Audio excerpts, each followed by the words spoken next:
रेहाना और रवि की शादी के बाद रवि के पास कुछ नहीं था। रेहाना, तुमने मुझसे शादी करके एहसान किया है। मुझसे ज्यादा तो तुम कमाती हो। अरे तो क्या हुआ, एक दिन आएगा रवि कि तुम खूब पैसा कमाओगे। मुझे तुम पर पूरा विश्वास है।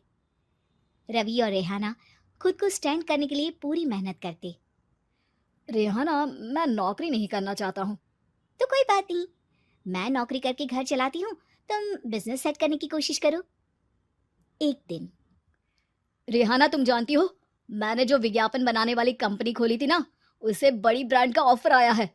अब हम लोगों के दिन ब्यारे न्यारे हो गए हैं। मैं जानती थी रवि कि एक दिन तुम सेटल हो जाओगे। रवि का काम अच्छा चल जाता है। एक दिन वो रेहाना से कहता है, रेहाना, अब हम लोगों का बच्चा भी हो गया है। बहुत छोटा है वो। उसका ख्याल कैसे रखेंगे हम? कैसे क्या, मैं गांव से माँ को लेकर आ जाती हूँ। नौकरी से हाफ डे ले लिया करूंगी। अभी तो वो छोटा है, स्कूल जाने तक मैं मैनेज कर लूंगी। देखो रेहाना, मैं अब अच्छा कमा रहा हूँ। तुमको नौकरी करके परेशान होने की कोई जरूरत नहीं है। अरे कैसी बात कर रहे हैं, मैं अपनी लगी लगाई नौकरी कैसे छोड़ दूं? और मैंने तो सुना है हम लोगों को कुछ ही महीनों में सरकारी नौकरी मिल जाएगी। सरकारी नौकरी में कितना कमा लोगी? उतने में तो मैं ड्राइवर रख लूंगा। रेहाना को रवि की बात का थोड़ा बुरा तो लगता है। कम से कम मेरी नौकरी की इतनी बेइज्जती मत करो। भूल गए, इसी नौकरी के बदौलत तुमने अपना बिजनेस खड़ा किया है। अरे वो तो मैं किसी के भरोसे भी कर लेता। देखो, अपने बच्चे को संभालो, घर का काम करो। अब बाहर जाती तुम अच्छी नहीं लगती हो। रेहाना रवि के कहने पर नौकरी तो छोड़ देती है, लेकिन अब बड़े से घर में उसकी कीमत किसी नौकर से कम नहीं होती। एक दिन रवि का दोस्त आता है। भाभी, हम लोग तो आपको तब से जानते हैं जब से आप लोग शादी होकर इस शहर में आए थे। आपकी बदौलत ही सारा बिजनेस खड़ा हुआ है। ये किस्मत तो आप ही की है भाभी। हाँ हाँ भाई, हमारी मेहनत तो कुछ है ही नहीं। अरे होगी, लेकिन भाभी की किस्मत के आगे कुछ नहीं। दोस्त वहां से चला जाता है, लेकिन रवि का गुस्सा सातवें आसमान में होता है। देखा कैसे बोल रहा था? अरे बिल्कुल अच्छा आदमी नहीं है ये। कैसी बात कर रहे हैं आप? प्रशांत भैया तो बहुत अच्छे इंसान है रवि।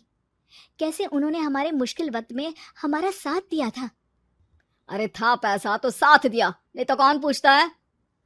रवि का व्यवहार पैसा आते ही अलग हो गया। वो बंदे को बंदा नहीं समझता। घमंड से घिरे रवि ने तो एक दिन हद ही कर दी। रेहाना, मैं अब तुम्हारे साथ नहीं रह सकता हूँ। क्या? क्या बकवास कर रहे हो रवि?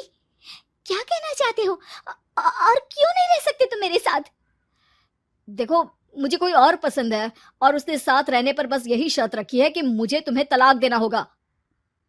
रेहाना, जो कि एक स्वावलंबी महिला थी, उसने बिना देर किए रवि को कह दिया, कोई इश्यू नहीं, मुझे पैकिंग में 4 दिन का वक्त लगेगा, लेकिन तब तक मैं तुम्हारे साथ नहीं रहूंगी। 4 दिन के लिए तुम कहीं और शिफ्ट हो जाओ, मैं घर से निकलूंगी तो बता दूंगी।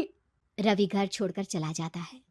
रेहाना को दुख होता है, वो रोती है, लेकिन व्यवहार से स्ट्रांग रेहाना को पति के वापस आने का और उसे सबक सिखाने का पूरा भरोसा था। फिर एक दिन, अरे शुशिका, कब शादी करोगे तुम मुझसे? यार मैंने तो सोचा था तुम शादी से पहले मुझे विदेश लेकर जाओगे, महंगी कार दिलाओगे। अरे सब दिला दूंगा, लेकिन पहले मुझसे शादी तो कर लो। हाँ हाँ, क्यों नहीं।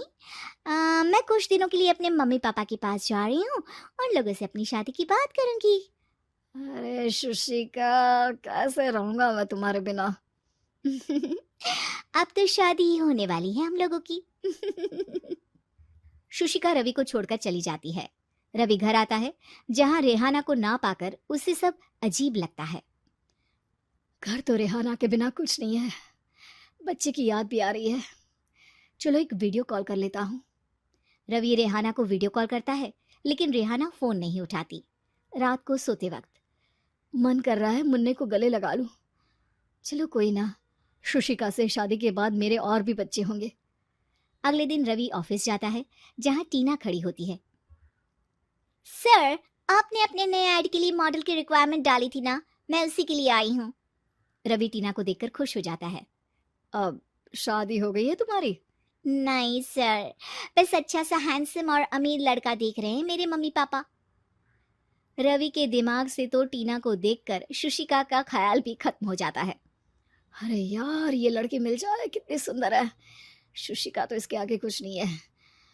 आह, अब क्या तुम्हें ऐसा नहीं लगता कि मुझसे मिलकर तुम्हारी ये खोज खत्म हो गई है? आप ना, आप तो 2 बच्चों की पापा लग रहे हैं। अरे नहीं नहीं, मेरी शादी तो हुई थी, लेकिन बीवी को किसी और से प्यार था, मुझे छोड़कर चली गई। खैर, टीना की दोस्ती रवि से हो जाती है, लेकिन 1 महीने बाद शुशिका रवि के पास वापस आती है। मेरे मम्मी पापा तुमसे मिलना चाहते हैं, लेकिन उन लोगों को ये मत बताना कि तुम पहले से शादीशुदा हो, और हाँ, शादी से पहले अपनी सारी प्रॉपर्टी तुमको मेरे नाम करनी होगी।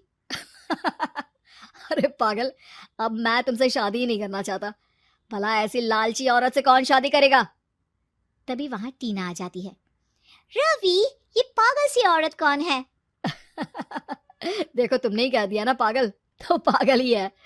पता नहीं कौन है, कह रही है शादी कर लो, लेकिन शादी से पहले अपनी सारी प्रॉपर्टी मेरे नाम कर दो। बोल तो सही रही है। वैसे तुम जानती हो, मेरी एक सहेली है, उसके पति ने उसे पैसा आते ही छोड़ दिया, जबकि उसको खड़ा करने वाली ही मेरी सहेली थी। और मुझे भी भरोसा नहीं है। अगर मैं भी तुमसे शादी करूंगी तो तभी जब तुम मेरे नाम अपनी सारी प्रॉपर्टी कर दोगे। अरे हाँ हाँ, क्यों नहीं, बिल्कुल कर दूंगा। रवि और टीना की शादी की तारीख तय हो जाती है। वो अपनी सारी प्रॉपर्टी के कागज लेकर शादी वाली जगह पर पहुंचता है, लेकिन वहां टीना आती नहीं। रवि टीना को मैसेज करता है। कहाँ हो? सॉरी, मैं तुमसे शादी नहीं कर सकती, मुझे तुमसे भी ज्यादा पैसे वाला मिल गया। रवि को गुस्सा आ जाता है। वो गुस्से से सारा डेकोरेशन तोड़ रहा होता है कि वहां रेहाना आ जाती है। सर, क्या हो गया? क्या डेकोरेशन पसंद नहीं आई आपको? अ, तुम तुम यहाँ क्या कर रही हो? मैं यहाँ की डेकोरेटर हूँ। क्या आपको पसंद नहीं आई यहाँ की सजावट? रवि दौड़कर रेहाना के गले लग जाता है। मुझे माफ कर दो रेहाना। रवि रेहाना के गले लग जाता है और रेहाना टीना को थैंक्स का मैसेज करती है।